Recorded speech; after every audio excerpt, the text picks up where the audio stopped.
Bonjour François. Si vous avez des enfants dans votre entourage, vous aurez forcément sacrifié hier à la tradition charmante du lapin de Pâques.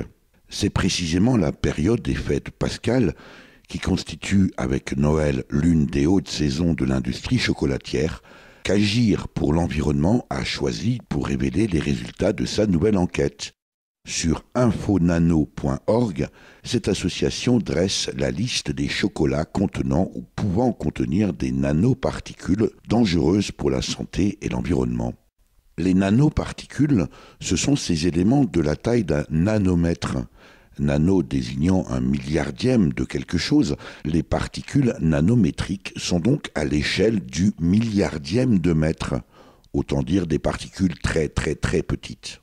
Depuis qu'en 1989, des chercheurs d'une célèbre firme informatique ont réussi à écrire les lettres IBM avec 35 atomes de xénon, les nanotechnologies et les nanoparticules ne cessent de se développer et d'investir, voire d'envahir notre quotidien, des vêtements en passant par l'informatique, les voitures et l'alimentation, au point que le sociologue des sciences et de l'innovation Dominique Wink, auteur notamment du livre « Les nanotechnologies » paru aux éditions Le Cavalier Bleu en 2009, n'hésite pas à parler d'une véritable révolution. Une révolution silencieuse toutefois, parce qu'elle s'attache surtout à améliorer pour l'instant les performances d'objets que nous connaissons déjà. Tellement silencieuse que les industriels de l'agroalimentaire et de la cosmétique se sont emparés des qualités étonnantes des nanoparticules pour modifier par exemple la couleur ou la texture des produits, en se gardant bien de mentionner leur présence sur les étiquettes, ou alors sous forme codée.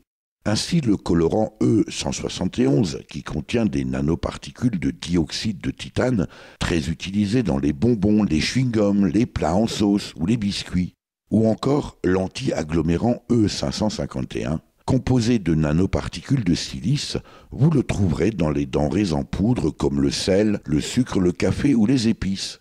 Mais vous trouverez également des nanoparticules en abondance dans plusieurs centaines de produits, comme les crèmes solaires, les dentifrices, les rouges à lèvres, les médicaments, les peintures ou les pneus. Des nanoparticules aujourd'hui fabriquées par millions de tonnes dans le monde. Et le lapin de Pâques en chocolat dans tout ça, me direz-vous François? Eh bien, le problème des nanoparticules, c'est justement leur très petite taille.